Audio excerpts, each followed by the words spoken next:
de pericardiocentesis y toracentesis. Le agradezco al doctor Juan Manuel Robledo, quien fue el asesor para esta charla. Entonces, el contenido que proponemos es hablar primero algunas generalidades tanto del derrame pericárdico como del derrame pleural, hacer énfasis en el diagnóstico ecográfico de estas dos patologías para luego centrarnos en la realización del procedimiento utilizando la guía ecográfica. Entonces, sabemos que el derrame pericárdico va a ser la presencia de líquido en el espacio pericárdico que va a superar el límite fisiológico, que normalmente se describe en volúmenes entre 15 a 50 cc, y sería pues cuando supera este límite. Respecto a la etiología, existen múltiples causas de derrame pleural. Dentro de esas están entonces las inflamatorias, las enfermedades autoinmunes como la artritis reumatoide y el LES, la malignidad, los pacientes con sobreanticoagulación, los pacientes que tienen trauma. También es importante en pacientes con complicaciones mecánicas del infarto agudo de miocardio o con disección aórtica. Y la presentación de esta etiología, pues principalmente va a variar dependiendo de la latitud, pero sobre todo esto es como relacionado en cuanto a la presentación de causas infecciosas como la tuberculosis en los países de bajo mundo. Pero lo que vemos, por ejemplo, en esta tabla, durante todo este tiempo que se hacen como estos reportes, cohortes de pacientes con derrame pericárdico, se ha visto que ha venido incrementando los derrames pericárdicos iatrogénicos posteriores a procedimientos como cirugías cardíacas o implantación de marcapasos o posterior a cateterismos coronarios. Y lo que tienen que ver de importante en esto es que tiene una proporción directa con la mortalidad intrahospitalaria el hecho de que yo haga un diagnóstico temprano, mientras que la causa subyacente del derrame pericárdico se va a relacionar con la mortalidad a largo plazo, siendo la mortalidad intrahospitalaria tan alta como hasta el 100% en los pacientes con infarto del miocardio, del 65% en pacientes con disección aórtica y de sangrado en relación con hemopericardio por sobreanticoagulación hasta el 40%. Respecto a las manifestaciones clínicas, entonces es un continuo. El síntoma que más comúnmente van a reportar los pacientes es la disnea, hasta en el 88% de los casos, pero definitivamente los síntomas van a variar dependiendo de la etiología que sea, pues como la causa del derrame. Por ejemplo, si se acompaña de fiebre, entonces me hace sospechar causas infecciosas, pero también podría acompañarse de síncope hasta parada cardíaca, y eso va a depender de la velocidad con la que se instaure el derrame pericárdico, porque aumentos rápidos en el volumen van a generar un aumento rápido de la presión dentro del pericardio, y esto lo que hace es que se va a volver mayor la presión dentro del pericardio, que es la presión intracardíaca, y se va a reducir la capacidad de llenado de las cámaras cardíacas, lo que generará un compromiso hemodinámico. Mientras que al examen físico, pues también van a haber hallazgos poco específicos. Lo que siempre nos enseñan de la triada de Beck, de hipotensión, ruidos velados y aumento de la presión de la distensión yugular, eso se puede presentar hasta en el 30% de los casos. Sin embargo, el pulso paradójico es el que como signo clínico único ha demostrado mayor sensibilidad para el diagnóstico de taponamiento cardíaco, con una sensibilidad que está descrita hasta el 80-98% de sensibilidad entonces. Y respecto al electrocardiograma, entonces también vemos que hay hallazgos que nos pueden llegar a sugerir. El hallazgo realmente que es más frecuente es la taquicardia sinusal, pero por la presencia del líquido pues alrededor se pueden presentar complejos QRS que son de bajo voltaje, puede haber elevación del segmento ST, alternancia eléctrica, sobre todo cuando se tratan de derrames pericárdicos grandes, depresión del PR y arritmias ventriculares. Entonces, por ejemplo, esos hallazgos es importante tener presente que van a ser poco comunes en un paciente con un derrame pericárdico de instauración aguda.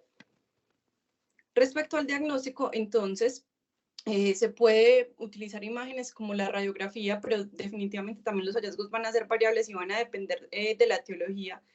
Puede llegar a haber un incremento de la silueta cardíaca en el 68 a 100% de los casos de pacientes con derrames pericárdicos, pero cuando son grandes, y también se podría llegar a identificar tanto en tomografía como en resonancia. Pero en lo que queremos hacer énfasis, y es lo que nos concierne hoy, es que la ecocardiografía y nuestra ecocardiografía, la cabecera del paciente, va a ser la primera herramienta diagnóstica en todos los pacientes en que esté sospechando una patología pericárdica.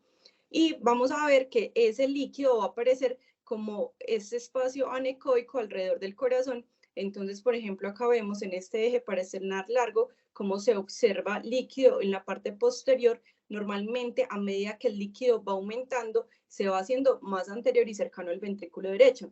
Y acá vemos cómo se observa líquido, esta área anecoica alrededor del corazón en este eje paraesternal corto. Lo mismo podemos ver cómo se observa en este apical 4 cámaras y en esta ventana subsifoidea. Existen diferentes formas de cuantificar la cantidad de líquido. En general, lo que recomiendan entonces es que realmente se debería medir al final de la diástole y eso se relaciona con la cantidad de volumen estimado. Cuando es menor de 1 centímetro, el diámetro entre la pleura, entre el pericardio parietal y visceral, se relaciona con un volumen entre 50 a 100 mililitros. Mientras que cuando el diámetro se encuentra entre 1 y 2 centímetros, se relaciona con volúmenes que van a ser entre 100 y 500 y que en general se caracteriza porque son circunferenciales en toda la visualización ecográfica. Hay que tener presente que podemos llegar a confundirnos con la presencia de derrame pleural izquierdo y la forma de diferenciarlo es a través de la aorta ascendente. Lo que se encuentre por encima de la aorta ascendente va a ser, descendente, perdón, va a ser derrame pericárdico, mientras que lo que se encuentre debajo de esa va a ser derrame pleural. Pero ante la duda, pues deberíamos insonar entonces a nivel pulmonar para identificar si hay líquido o no. Y el otro hallazgo para tener presente es la grasa pericárdica, que generalmente se puede llegar a observar sobre todo en la vista paraexternal eje largo, y este se caracteriza porque no es completamente anecoico y puede tener como estrías grasas. Además, cuando el corazón late, pues realmente se va a mover en sincronía con el corazón, entonces es otra forma de diferenciarlo. Respecto al taponamiento cardíaco, entonces, como les contaba ahorita, se va a producir porque cuando hay un aumento de la presión intrapericárdica que va a ser mayor a la presión dentro de las cámaras del corazón, eso me va a llevar a que se limite el llenado de estas cámaras y después me va a producir un compromiso hemodinámico. Y el primer hallazgo que se va a encontrar es el colapso sistólico de la aurícula derecha, porque esta va a ser la cavidad que tiene menor presión. Y luego se presenta el colapso diastólico del ventrículo derecho, siendo el colapso sistólico de la aurícula derecha el hallazgo más sensible, con una sensibilidad descrita hasta el 100%, y va a ser el hallazgo más temprano, y el colapso del ventrículo derecho va a ser el hallazgo más específico, con especificidades descritas entre el 85 a 100%. Por ejemplo, acá entonces vemos en este eje apical 4 cámaras como estamos en sístole, están cerradas las válvulas auriculoventriculares y vemos que se mete, por así decirlo, la pared libre de la aurícula derecha. Lo mismo como se observa en esta ventana subsifoidea.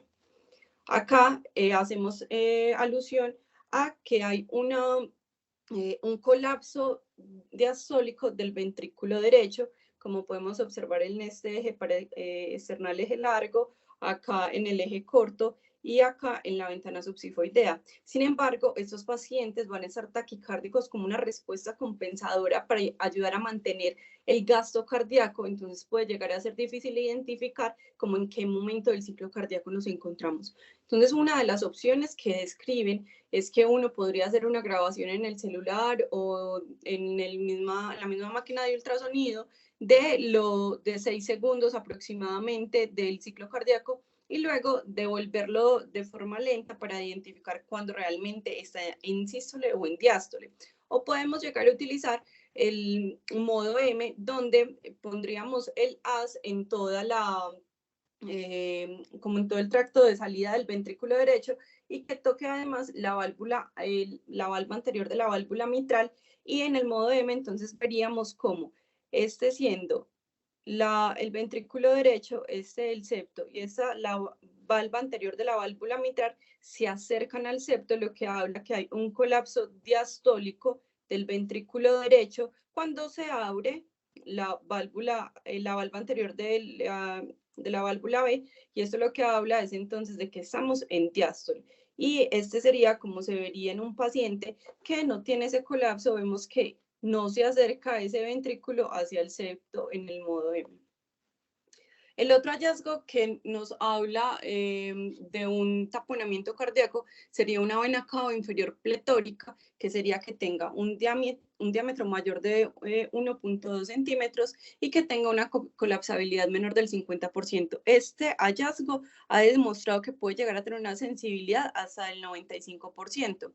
Y lo otro sería esta variación de las velocidades del flujo, tanto de la válvula mitral como tricuspidia, durante la inspiración, que sería como un subrogado del pulso paradójico, donde habrían aumentos mayores del 30% cuando estamos hablando de la válvula mitral o mayores del 60% cuando estamos hablando de la válvula tricuspidia. Y se debería hacer entonces con Doppler pulsado, idealmente en la vista apical 4 cámaras. Entonces, respecto al tratamiento, tenemos que definir qué pacientes se van a beneficiar de realizar la pericardiocentesis. Y este es un algoritmo diagnóstico y terapéutico fácil, donde si yo tengo un derrame pericárdico mayor de 10 milímetros, me tengo que preguntar si hay evidencia clínica de taponamiento. Y es importante también recordar que no todos los pacientes con taponamiento cardíaco van a estar hipotensos. Incluso se puede llegar a presentar en pacientes con presiones arteriales sistólicas mayores de 140 hasta en el 44% de los casos. Y en caso de que haya esa evidencia clínica de taponamiento, el paso siguiente será una pericardiocentesis urgente. Luego nos preguntamos si hay esos signos ecocardiográficos de taponamiento que les acabo de mostrar, que también va a indicar la realización de pericardiocentesis, o si yo estoy sospechando que sea de origen infeccioso, la conducta será la misma. Mientras que cuando ya estoy en el contexto de un derrame más crónico después de 3 meses, pues también se podría considerar, pero se debe contemporizar la realización del procedimiento. Entonces, en general, las indicaciones de la pericardiocentesis las podemos dividir en emergentes o en urgentes, siendo emergentes en aquel paciente que tiene inestabilidad hemodinámica, que está en paro cardíaco o está casi a punto de entrar en paro, o en el que se le hizo un hemopericardio iatrogénico y yo veo que se está deteriorando rápidamente.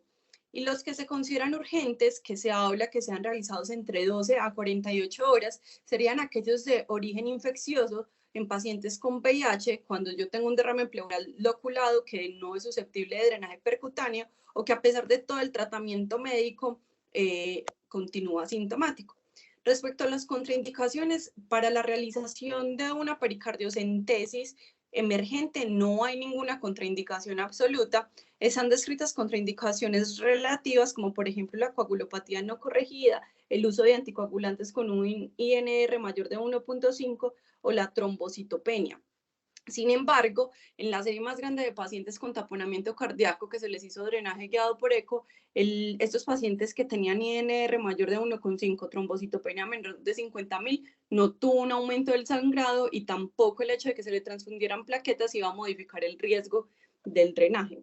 Y son indicaciones de llevar a cirugía los pacientes con disección aórtica tipo A que lleva a causar hemopericardio, cuando hay una rotura libre de la pared ventricular por un infarto agudo de miocardio, los pacientes con trauma de tórax grave y el hemopericardio iatrogénico cuando no se puede controlar percutáneamente.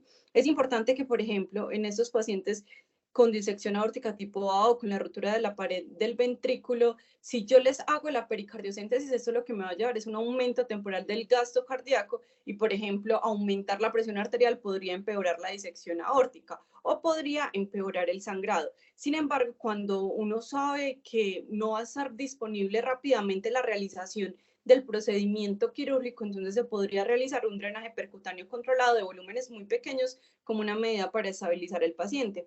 Y lo mismo en trauma de tórax grave, pues realmente la pericardiocentesis no es una opción porque generalmente esto se coagula. Entonces, la realización del procedimiento, primero entonces tenemos que tener presente que debemos contemporizar medidas entre el diagnóstico y la realización del drenaje. Entonces, debemos optimizar la hemodinámica y la perfusión de órganos blancos, mirar si el paciente después de origen traumático reponer con hemoderivados, o si es de origen no traumático, se pueden administrar bolos pequeños entre 250 y 500 mililitros cuando están hipotensos, pero hay que tener cuidado de que si uno le pone mucho más líquido de lo que necesita, eso finalmente va a aumentar la presión ventricular izquierda al fin de la diástole y puede generar edema pulmonar. Lo mismo en casos, como sabemos que está disminuido el volumen de eyección del ventrículo izquierdo, esos pacientes son dependientes del aumento de la frecuencia cardíaca, y si de pronto esta frecuencia cardíaca no aumenta apropiadamente, se podría llegar a considerar la inotropía. Si estamos en el contexto de un paciente con sobreanticoagulación, se debe revertir el anticoagulante, y respecto al oxígeno o la intubación, en la medida de lo posible se debe evitar la presión positiva, porque eso lo que va a generar es un aumento de la presión intratorácica y va a disminuir la precarga del ventrículo derecho, empeorando el cuadro.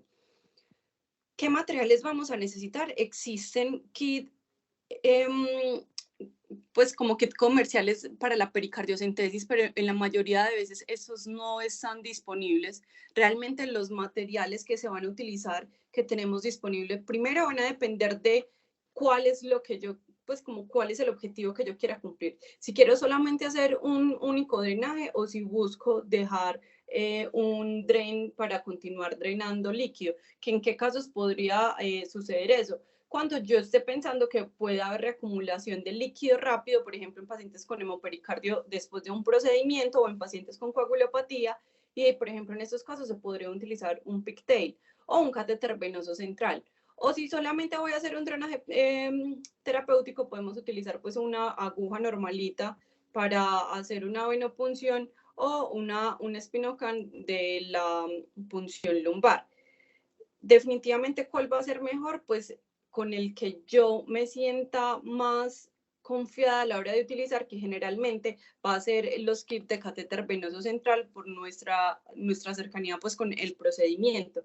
Y de hecho, pues se ha intentado evaluar, por ejemplo, en este caso de pacientes que fueron llevadas a cirugía cardíaca, donde se les hizo el paso de un catéter venoso central a pericardio guiado por ecografía, y lo que se dieron cuenta es que ese catéter podía durar hasta 21 días, y que no se aumentaban las complicaciones ni las infecciones durante el uso del catéter. El otro punto sería la posición de la cabecera. Entonces, elevar la cabecera de la cama va a hacer que el líquido por gravedad no quede pues como un posterior, y aparte va a prevenir la hipoxia y la dificultad respiratoria, y hace que el paciente nos pueda ayudar más.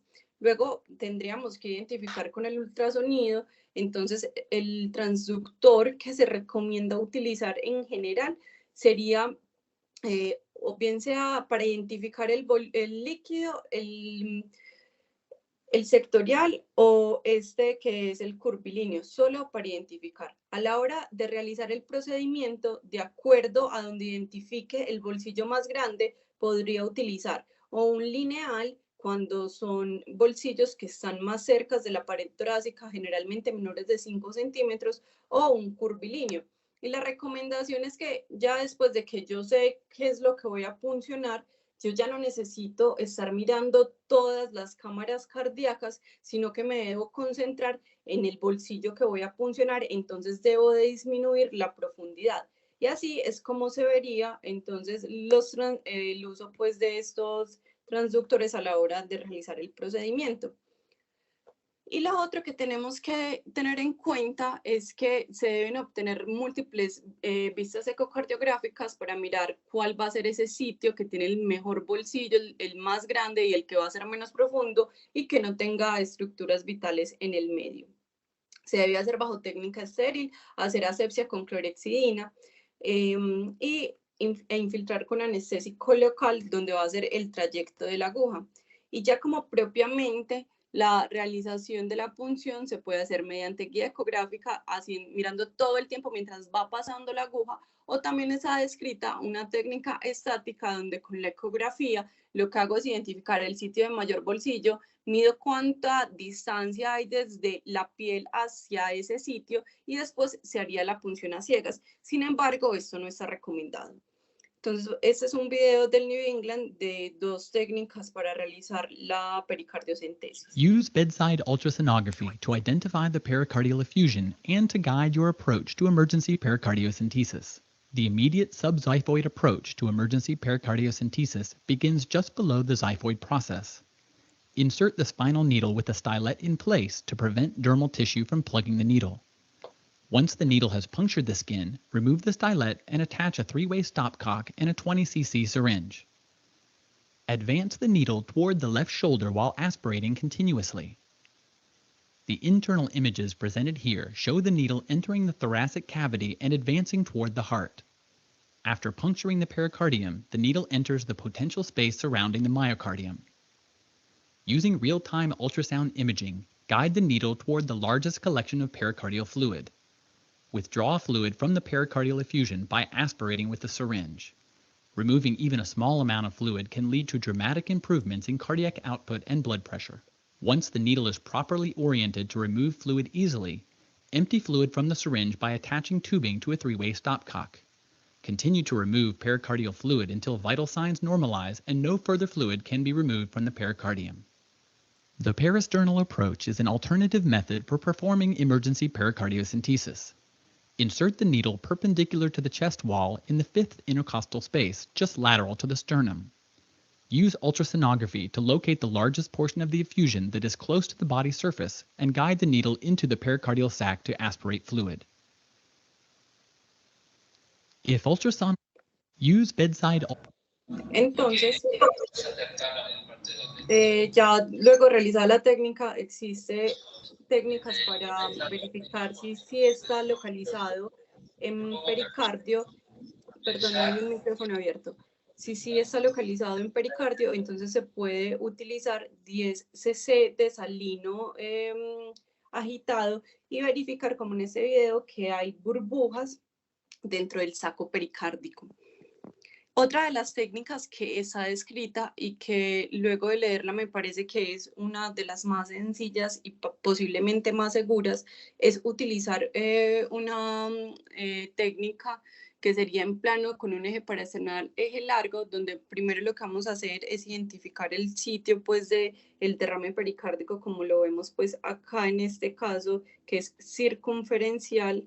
Y en este caso, entonces, el siguiente paso sería mirar dónde se encuentran los vasos de la arteria mamaria interna mediante Doppler, porque estos generalmente van entre 1 a 3 centímetros del borde lateral del esternón y se debe evitar hacer entonces la punción en ese lugar, y utilizando el Doppler mejora la seguridad del procedimiento. Y luego lo que se debe hacer es una punción con la aguja dirigida hacia el transductor, como lo vemos así, con un ángulo de 45 grados, y durante todo el procedimiento vamos a ver cómo se está pasando la aguja y luego la guía, mejorando entonces la seguridad del procedimiento.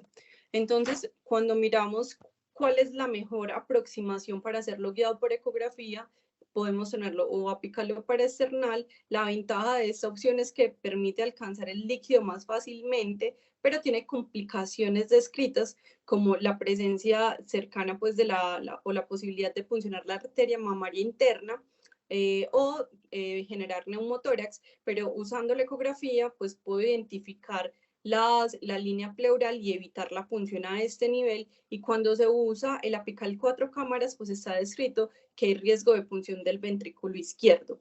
Mientras que cuando es un enfoque pues utilizando la subxifoidea, realmente lo que se describe es que va a necesitar una distancia mucho más larga de la aguja, que tiene que atravesar desde la piel hasta el pericardio, y por ejemplo en pacientes obesos va a ser mucho mayor. Adicionalmente, en estos pacientes obesos entonces voy a necesitar agujas más largas como la de punción lumbar, y esta tiene la desventaja que no me va a permitir pasar una guía para luego dejar un drain. Lo mismo por el trayecto, entonces tiene riesgo de laceración hepática, que puede ser algo grave en pacientes que están coagulopáticos, pero va a ser la opción de elección en pacientes que están en paro cardíaco, donde la manipulación del tórax relacionado con las compresiones torácicas o con la desfibrilación puede hacer difícil los otros abordajes. Entonces, ¿cuál es la mejor estrategia para realizar la pericardiocentesis guiada por ecografía? Estos autores intentaron resolver esa pregunta en ese estudio que fue de carácter retrospectivo, donde incluyeron 166 pacientes con derrame pericárdico y se logró identificar la presencia de líquido pericárdico en el 88% de los pacientes que mediante pues, la ventana subsifoidea, en el 81% de los pacientes con el eje paraesternal largo, también en el apical en el 72% de los pacientes. Y lo que es importante acá es que, acá como vemos en esta tabla, se necesitó una distancia mucho más grande cuando se utilizaba la vista subsifoidea con una media de 5.6 centímetros versus 2.7 para el abordaje paraesternal y 2.5 para el abordaje apical. Y las complicaciones que estaban descritas fueron mucho mayores en los pacientes que se realizó la subsifoidea en un 79.7% de los casos, en el apical 31.9% y en el paraesternal en el 20.7% de los casos presentaron complicaciones. Y las que eran más frecuentemente descritas, entonces cuando hablábamos de el paraesternal, la complicación más común era una pobre calidad de la imagen que iba a evitar que se hiciera un procedimiento seguro, que estaba descrito en general como hasta el 30% de los casos. Mientras que en el apical hablaban de que era pobre capacidad para identificar la colección del líquido, y en la subsifoidea, pues la complicación más asociada era la posibilidad de realizar una lesión hepática hasta en el 83% de todos los casos en general, que es diferente pues como estos porcentajes que muestra la tabla. Entonces, respecto a las vistas de realizar pues el procedimiento, el paraesternal eje largo y el apical 4 cámaras son los que se presentan con menores complicaciones al comparar la subsifoidea, pero realmente lo que va a determinar cuál va a ser el abordaje que voy a utilizar va a ser el hábito del paciente y también la confianza del operador respecto a la experiencia que tenga realizándolo. Lo otro que tenemos que tener en cuenta son las complicaciones descritas con la realización de la pericardiocentesis. Esta es la serie más grande de pacientes que se les realizó una pericardiocentesis ya por ecografía desde el Mayo Clinic, donde se incluyeron un total de 977 pacientes consecutivos a los que se les realizó un total de 1.127 pericardiocentesis. Estas fueron realizadas en un periodo de 21 años entre 1979 y 2000. Y vemos que la mayoría de los casos se utilizó una vista para apical y en general solamente casi pues en alrededor del 90% solamente se necesitó un intento de punción. Hablaban de que la tasa de éxito en general del procedimiento al primer intento para liberar el taponamiento cardíaco era del 90% y el total de complicaciones que estaban descritas como mayores fueron 14 complicaciones que solamente representaban el 1.2% de los casos y menores que eran 40 casos más o menos.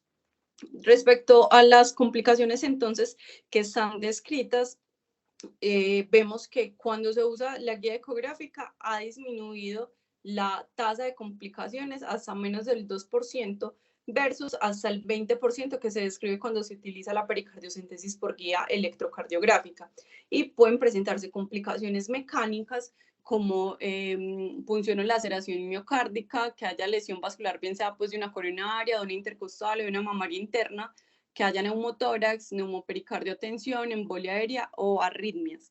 Otras de las complicaciones descritas, entonces, sería una respuesta vasovagal luego de que se hace la descompresión pericárdica. Esta ocurre hasta el 25% de los pacientes y puede llegar a generar síntomas graves, pero generalmente son transitorios. También, sobre todo con la subsifoidea, la punción hepática.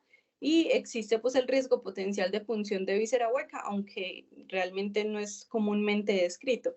Esa otra complicación, que es el síndrome de descompresión cardíaca, cuando se produce pues una descompresión rápida, esta se produce en menos del 5% de los casos, pero tiene una mortalidad asociada hasta el 29%.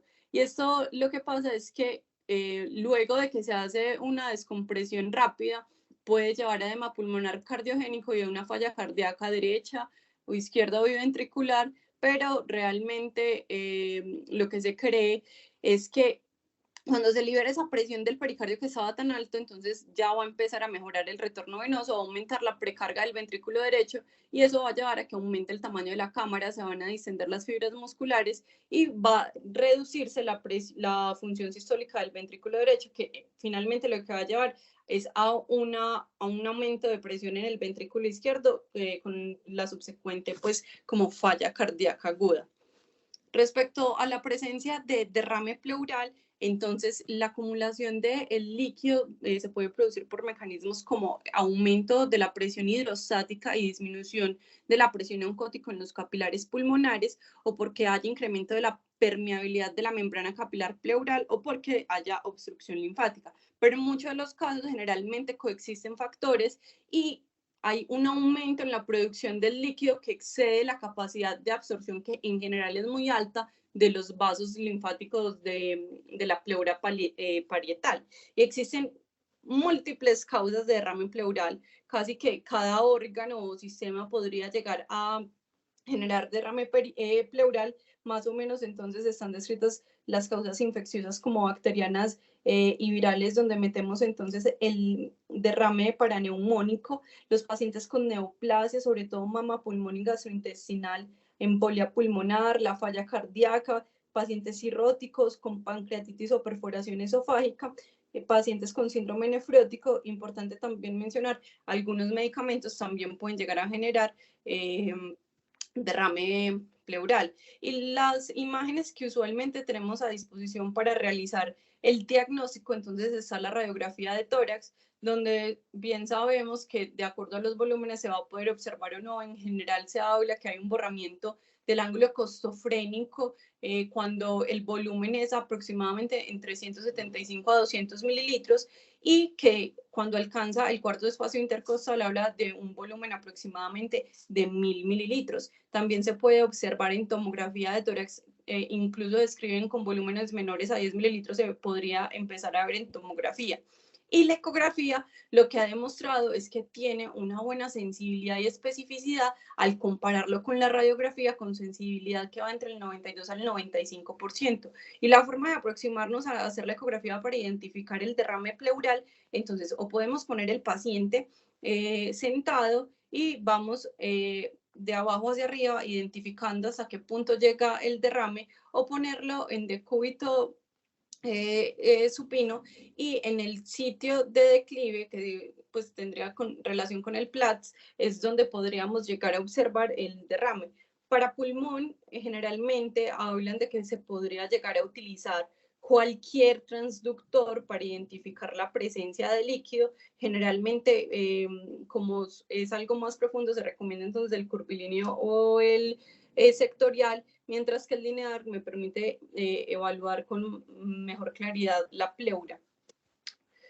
Para el diagnóstico con ultrasonido del derrame pleural, entonces igualmente, como es líquido, vemos que es anecoico. Este sería entonces, como se ve por ejemplo en la base, siendo el diafragma, y la forma de medirlo sería la distancia que hay entre el diafragma y la pleura visceral, que para intentar cuantificar la cantidad de líquido existen muchas fórmulas. Una de las más fáciles es multiplicar esa distancia en milímetros por 20, y en general se podría llegar a hacer una pericardiocentesis cuando una toracentesis cuando ese volumen es mayor de, cuando esa distancia es mayor de 1 centímetro.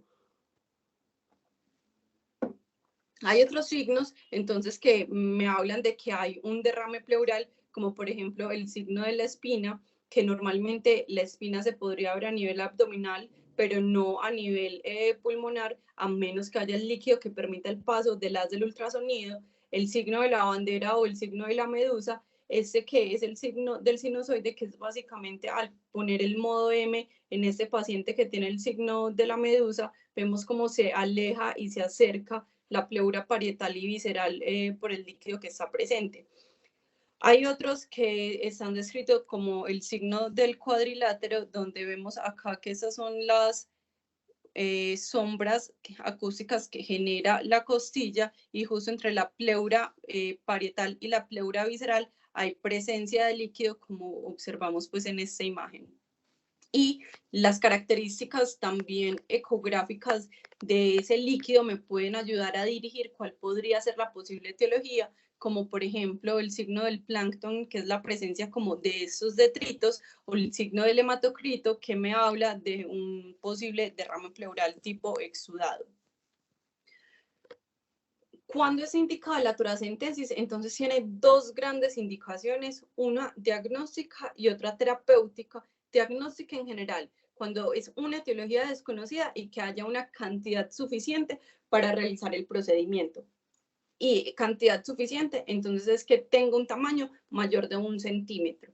Por ejemplo, en el contexto de falla cardíaca, no necesitan necesariamente realizar la toracentesis a menos que se acompañen de otros síntomas que son atípicos, como la presencia de fiebre o que ya se le hizo un ecocardiograma y no es consistente con la falla cardíaca. Y el otro escenario es la toracentesis con fines terapéuticos en pacientes que tienen marcada dificultad respiratoria, especialmente cuando el derrame pleural ocupa más de 2/3 del espacio pues, pleural, o cuando hayan características que sugiera que es un derrame pleural complicado. Respecto a las contraindicaciones para el procedimiento, entonces uno es que no haya líquido pleural suficiente para realizarlo, o que haya infección en la piel en el sitio donde se va a realizar la punción, y que haya diátesis hemorrágica, pues en general esto también es discutido, como vamos a mencionar ahorita. Entonces los materiales que vamos a necesitar para eso es muy similar, utilizando bien sea, si vamos a dejar un catéter, podríamos utilizar un kit de una cola de cerdo, o si solamente vamos a hacer un drenaje con fines diagnósticos, utilizar solamente la jeringa con la aguja para la toma de muestras. Importante respecto a la toma de muestras, entonces se recomienda que se debe hacer en botellas de hemocultivos y en jeringa de gases para poder medir adecuadamente el pH.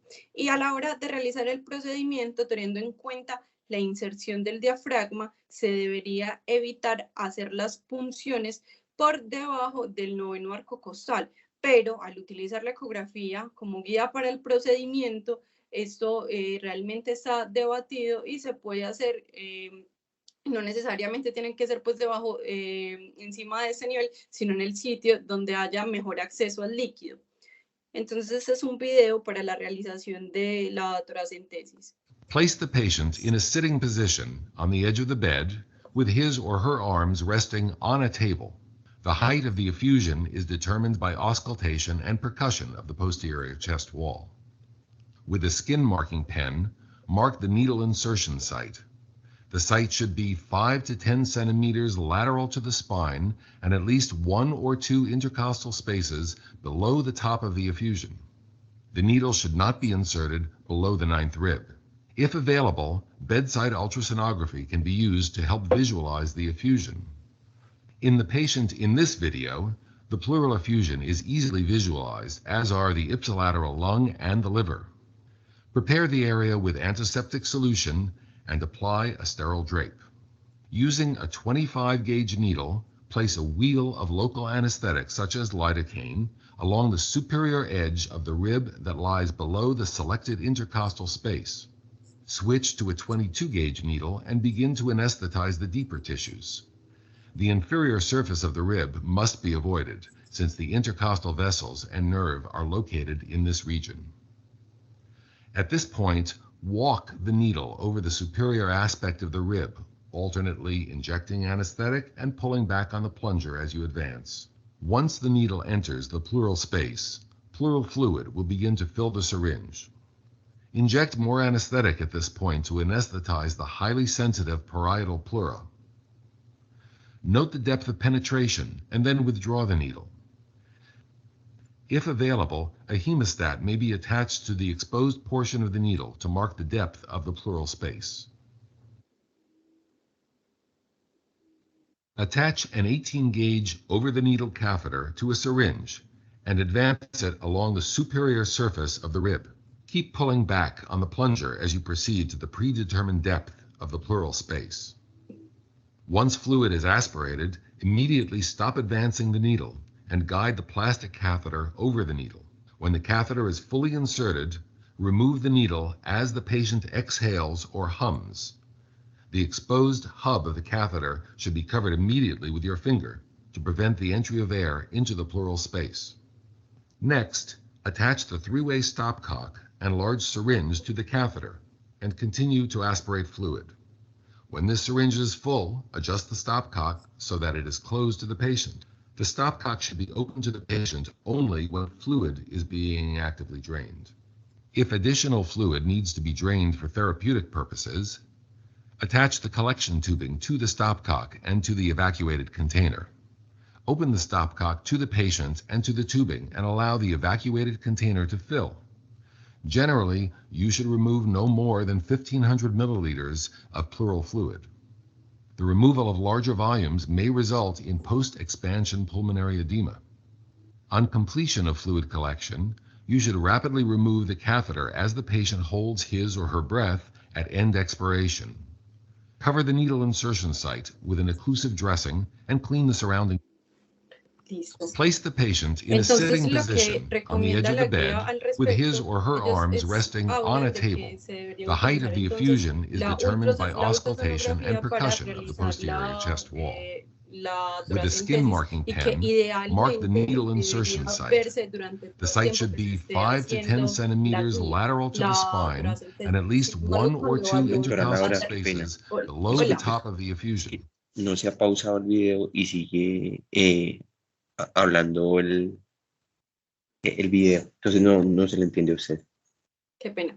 Entonces, lo que dice la guía respecto al uso de la ecografía para la realización de la toracentesis es que no existe realmente diferencias a la hora de hacer la marca para identificar el sitio de punción versus a hacer el procedimiento guiado todo el tiempo. Sin embargo, se recomienda en la medida de lo posible hacer el procedimiento guiado todo el tiempo con el ecógrafo porque eso también va a mejorar la seguridad del procedimiento. Y respecto a las complicaciones descritas de la toracentesis guiada por ecografía, entonces sabemos que está la presencia de hematoma, de hemotórax, sobre todo relacionada con la laceración de los vasos intercostales, el neumotórax. Principalmente utilizar la ecografía disminuye la incidencia de neumotórax, pero hay algo que es el neumotórax ex vacuo, que realmente es que después de que se hace el drenaje, el pulmón no se puede expandir, pero esto es realmente debido porque hay algo que no lo deja expandir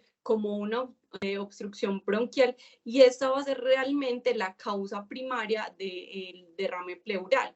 Entonces, en general ese neumotórax ex vacuo normalmente es benigno y no necesita una intervenciones adicionales. De hecho, que lo presente va a terminar siendo diagnóstico porque me va a hacer pensar que lo que tiene es algo que está impidiendo que se reexpanda el pulmón y no solamente era el derrame pleural. Las otras complicaciones serían entonces empiema, infección de tejidos blandos, la punción esplénica o hepática, eventos vasovagales, la presencia de disnea o tos, sobre todo la tos habla de que sí hay una reexpansión pulmonar y el edema pulmonar por reexpansión, que tradicionalmente se ha creído que esto es porque por la ley de Frank-Starling lo que hace es que al descomprimirse entonces se generan presiones intrapleurales excesivamente bajas que van a llevar a que haya líquido en el tejido pulmonar. Pero realmente lo que se ha encontrado en las teorías más recientes es que ese edema pulmonar por reexpansión se debe más a una lesión por isquemia reperfusión, van a haber liberación de citoquinas y aumento de la permeabilidad capilar, pero generalmente no tiene repercusión clínica. La recomendación que hacen de no hacer drenajes de volúmenes mayores de 1000 o 1500 que todavía se mantienen en las guías está realizado con base a estudios, a un estudio observacional en específico que es del 88, donde describían una mortalidad del 20%, pero realmente esa mortalidad del 20% del todo no se puede atribuir al edema pulmonar por expansión. Uno era un paciente con cáncer y otro fue un paciente que después del edema pulmonar por expansión murió como a los 42 días, y de hecho en estudios que si bien han sido como observacionales, la mayoría han visto que hay drenajes mayores de 1.500 mililitros sin aumentar la presencia del edema por expansión. Lo que se cree es que a tener mayor volumen, al hacer la punción, realmente hay más aumento de la presión y que realmente eso es lo que incide. Pero no hay datos científicos fehacientes que me hablen de que no se puede hacer un drenaje mayor a 1.500 cc y que de pronto como el signo clínico que me debería hacer parar el procedimiento, más que el volumen o la presencia de tos, sería que haya presencia de disconfort torácico vago, que me hablaría de una presión intrapleural baja. Y esta es también una cohorte de pacientes que se les hizo toracentesis. Eran 9.320 procedimientos, donde se daban cuenta que tanto el INR como el volumen de líquido no tuvo una relación con el aumento de las complicaciones del procedimiento. Entonces, como conclusiones, luego de revisar este tema, es importante que primero conocer los hallazgos ecocardiográficos en el contexto, pues hablando de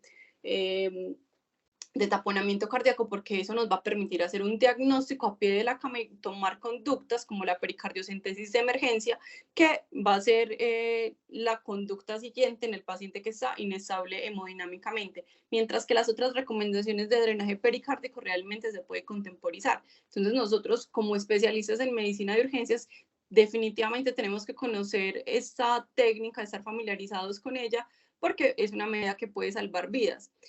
El uso de la ecografía, por otra parte, lo que hace es que las técnicas sean más seguras tanto para la pericardiocentesis como para la toracentesis, porque me permite una visualización directa de la entrada de la aguja, y lo otro es que la mejor técnica va a depender de, uno, la experiencia del operador y también las características del paciente, como por ejemplo el hábito corporal. Por eso es importante buscar como todos los lugares posibles de insonación para buscar cuál es el mejor abordaje.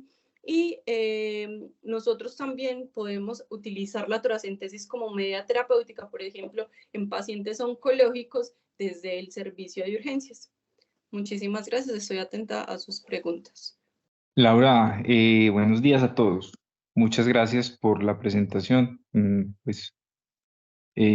Tal y como habíamos dicho, creo que se habló de los temas que nos habíamos planteado y logramos los objetivos que se plantearon desde el principio. Hay una cosa que quiero, o como con la que no estoy de acuerdo, no sé si la menciones, porque ya hay como una tradición oral con respecto a eso, y es que en algún momento dijiste que no, en el paciente con hemopericardio traumático no se debería utilizar, y yo estoy en desacuerdo con eso.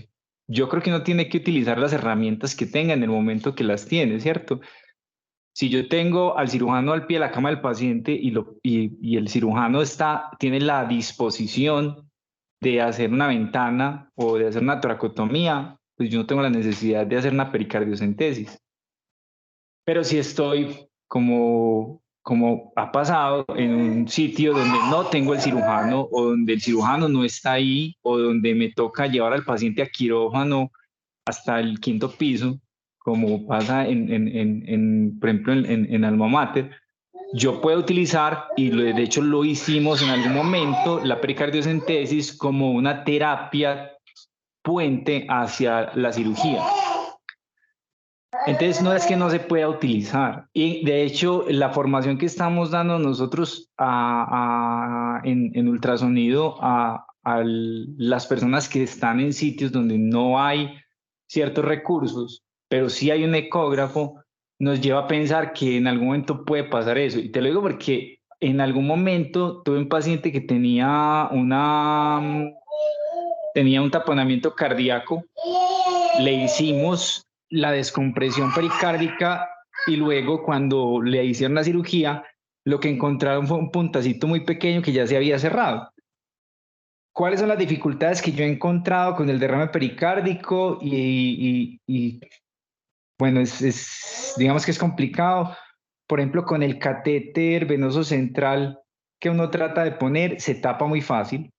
En algún momento con el profesor Barros nos planteamos la idea de utilizar la guía del catéter venoso central, pero poner un catéter de cola de cerdo, que es lo que recomienda la literatura, porque el catéter de cola de cerdo está hecho para drenaje y es muy difícil de que se tape, tanto por el material como por la forma del catéter per se. Aprendí una cosa que no sabía y es el uso de la llave 3 vías. Me pareció bacanísimo y yo creo que si en algún momento llego a necesitarlo, pues donde yo estoy trabajando en este momento, creo que no es como tan habitual. Pero si llego a hacer una pericardiocentesis, creo que utilizaré la llave de 3 vías como una ayuda también. En el caso de uno no tener el catéter venoso central, está bien entrar con un yelco grueso o con un, como dijeron ahí, con un Spinocat. A mí el Spinocat me parece una herramienta bacanísima para todos esos procedimientos donde uno no sabe qué profundidad va a tener que alcanzar. Y pues también depende del calibre, el daño que uno pueda hacer. Con respecto a la toracentesis, creí que no lo ibas a decir, pero hay que mencionar que si bien en el video hacen la toracentesis con marcación, la recomendación actual, solamente hay una guía en el mundo que es la guía de la Sociedad Británica del Tórax, pero existe literatura que apoya eso, tiene que hacerse con ecografía en tiempo real si tú tienes ecografía. La razón de eso es que el pulmón se mueve y si tú no lo estás viendo, tú vas a chuzar el pulmón y vas a producir un neumotórax o puedes producir un daño mayor o puedes incluso chuzar el corazón. En fin, son muchas las razones por las cuales se debería utilizar la ecografía en tiempo real y es lo que yo recomiendo. Ahora, las complicaciones cuando no se utiliza no son complicaciones graves como tú lo dijiste, pero pues yo creo que si tenemos la ayuda de estar mirando, la deberíamos utilizar.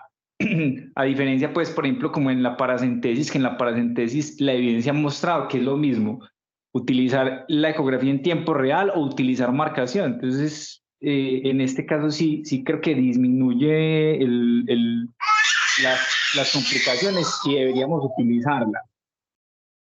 No siendo más, pues yo te agradezco mucho y te felicito por la presentación. Muchas gracias y también estoy atento para ayudarte si hay alguna pregunta.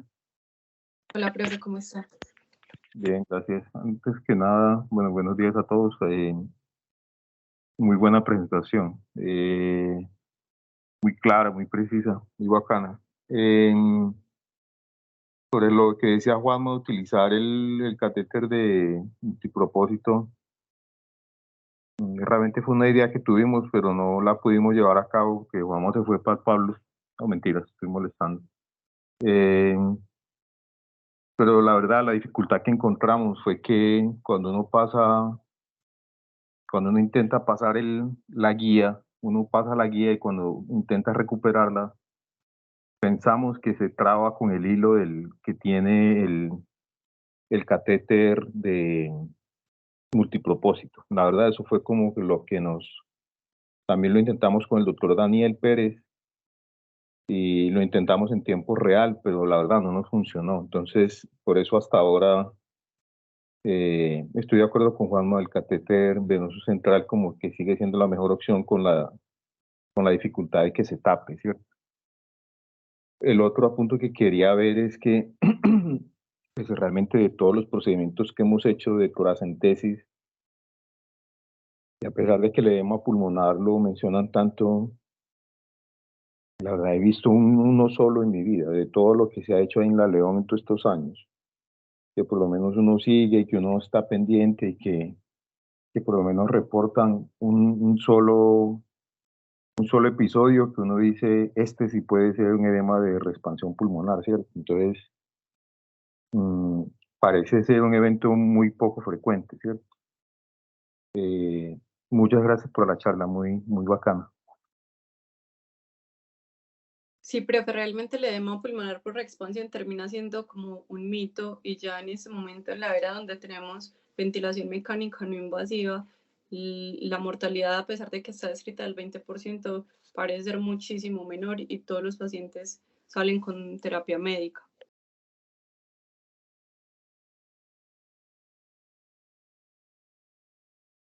Completamente de acuerdo, sí. Ahí creo que Juanma volvió al... Sí, es que Alejandra propone utilizar el multipropósito sin guía. Entonces, digamos que el problema que nosotros le vemos al multipropósito sin guía para pericardiocentesis, Aleja, es que es difícil mantener el control del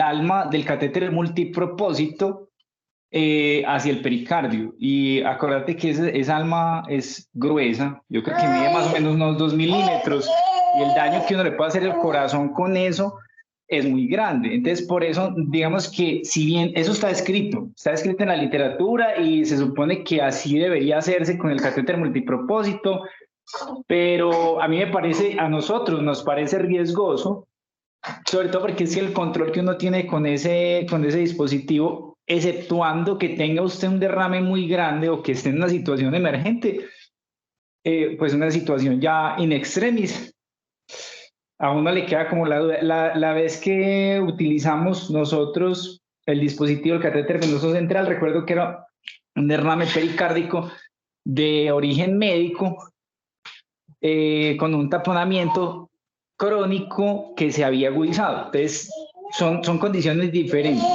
Y allá iba entonces yo con mi otro comentario, y es que uno de los propósitos de esta charla es que nosotros aprendemos a utilizar el transductor que se utiliza para la insonación de esa zona. Entonces, nos dicen toracentesis con el curvo o con el sectorial. Pero en realidad, cuando uno está haciendo un procedimiento, lo más importante es ver el dispositivo que usted está utilizando. Entonces, Laura bien lo dijo, cuando ya no necesitamos ver las cámaras cardíacas, o sea, ya tenemos el diagnóstico, lo único que necesito ver es el tejido blando, el líquido y lo más importante, la aguja que voy a utilizar. En el caso, por ejemplo, de una situación in extremis, mi recomendación es utilizar la aguja que usted tenga a la mano. Alguna vez con el profesor Camilo Botero utilizamos un Spinocat, que era lo que había a la mano, casi no lo conseguimos, incluso el paciente no sobrevivió porque creemos que tenía un infarto agudo de miocardio, pero en ese momento uno no se va a poder poner a pedir un catéter venoso central, o creo que pedimos el catéter venoso central y lo trajeron, pero utilizamos solo la aguja. Entonces, es utilizar el dispositivo que uno tenga a la mano. Yo creo que uno debería tener estos dispositivos en la sala de resucitación. Usted debería tener ahí con qué hacer una pericardiocentesis. Puede que haga una al año, puede que haga una en toda su vida, pero es un dispositivo que salva la vida. Y seleccionar cuál es el que mejor puede utilizar. En el caso en que usted, por ejemplo, no tenga tiempo, nos va a poner a cambiar de transductor. Nosotros, por ejemplo, ese día lo que hicimos fue que con el mismo transductor con el que hicimos el diagnóstico, hicimos la punción. Pero si uno puede utilizar un transductor que le permita una mejor visión de la aguja, debería utilizarlo. Gracias. Ahí les dejo la opinión de Alejandro también. Gracias, profe. Doctor Rafael, adelante. Buenos días.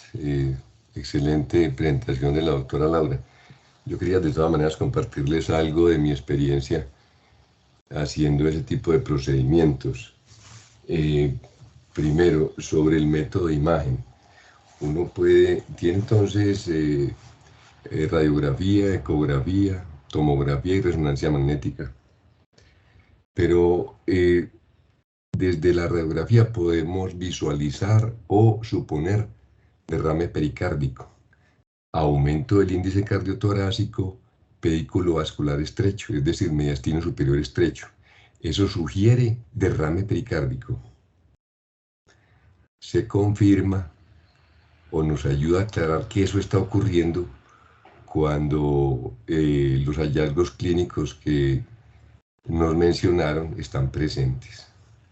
Segundo, la ecografía. Es fundamental tener un ecógrafo en un servicio de urgencias como el de San Vicente, León XIII, Pablo Tobón, etc. Es fundamental, y tener los 3 traductores. Cuando vimos los videos que nos presentaron, pues son modelos delgados,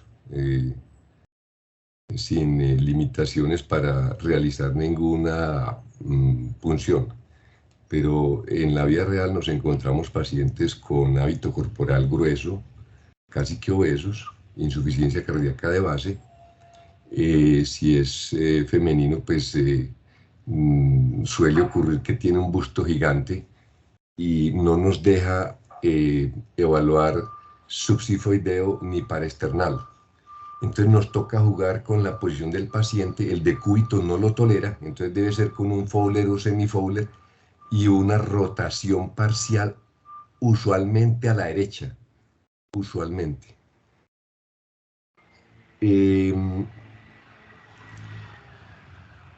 La tomografía simple o contrastada, más rápida y práctica, la simple en este caso, inmediatamente nos muestra el líquido pericárdico. De hecho, lo mencionamos continuamente en búsqueda de otro tipo de patología, por ejemplo, patología pulmonar, pero mencionamos que hay un derrame pericárdico.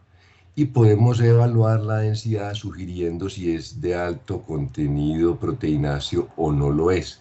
O sea, si es un líquido que pudiera ser infeccioso o secundario a algún proceso de base, o simplemente un líquido de sobrecarga, por ejemplo. El cuarto método que mencionaron fue la resonancia magnética. Ese es muy difícil porque recuerden que la resonancia magnética más corta está cerca de 25 minutos de duración. Entonces un paciente con limitaciones cardíacas o respiratorios difícilmente tolera una resonancia magnética. Ese casi no lo usamos. La resonancia es hermosísima para mostrar derrame pericárdico porque recuerden que las secuencias que llamamos T2 iluminan en color blanco todo lo que sea líquido. Yo nunca sugeriría hacer, hablando de otro tema ya, la opción de la punción sin perder la guía directa con el ecógrafo. Nunca, nunca. Siempre tiene que hacerse, y como dijo el doctor Juan Manuel, con el transductor que uno se sienta más cómodo, ya sea el convexo o el curvilíneo, ya sea el sectorial, si es que lo tenemos. El sectorial es muy escaso, les recuerdo, porque el sectorial es un transductor cardiológico que es costoso y por lo tanto en los ecógrafos convencionales ese no lo entregan, ese hay que comprarlo aparte. O el transductor lineal, ese sí no lo entregan. Entonces si nos sentimos cómodos con ese y podemos ver la punta del elemento que estamos ingresando con ese, es muy bueno, el lineal o el curvilíneo o convexo. Sobre el tipo de catéter para hacer pericardiocentesis. Voy a hablar de la pericardiocentesis porque la paracentesis o la toracocentesis son más cómodas y fáciles, pero la pericardiocentesis. El catéter multipropósito, ellos vienen graduados en escala French. En un hospital como San Vicente, que cuando estuve ahí pues teníamos todos los insumos, era factible solicitar un catéter French delgado. ¿Cuáles son esos? Un 5, un 6 o un 7. El convencional, cuando ustedes piden una toracocentesis guiada por ecografía, el que mayoritariamente ponemos es un 8 French o 8.5 French de otro laboratorio. Pero uno disminuye la escala, el número, para cuando entran a pericardio, aunque a un 6 o a un 7. Ese tiene, ojo, tiene estilete cortante puntudo muy agresivo, una camisa metálica que es un tubito, y por fuera va el catéter multiperforado, cada centímetro tiene unos orificios, el que se enrosca cuando uno saca la parte metálica. Es el que yo sugiero. Entonces, catéteres 5, 6 o 7. Los hay en IPS grandes, como un hospital de estos que estamos mencionando. Entonces, de nuevo, sobre la posición del paciente, es difícil que nos toleren un decúbito completo, un decúbito supino completo, ¿no? Hay que hacer un semifowler porque es muy difícil que un paciente con un derrame pericárdico de más de 1.5 centímetros de espesor nos tolere esa postura.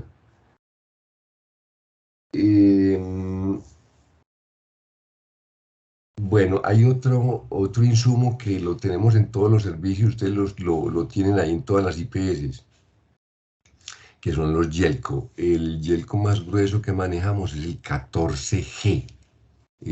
Ya los Yelcos se mueven en escala de las agujas. Entonces, el más grueso que manejamos es el 14G. Con ese también podemos hacer pericardiocentesis, igualmente que toracocentesis, paracentesis, pero hablando de la pericardiocentesis, ese nos da una longitud de aproximadamente 5 centímetros. Una vez que pasamos el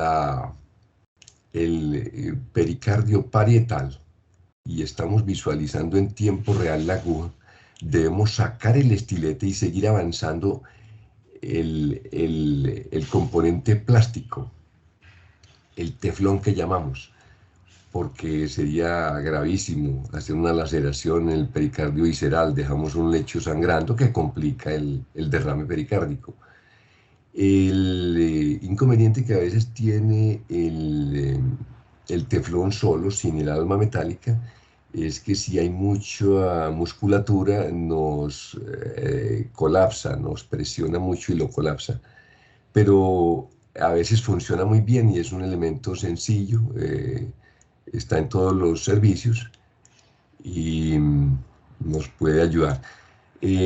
La llave de 3 días es fundamental, siempre como ayuda de cualquier centesis, pericardio, pleura o paracentesis.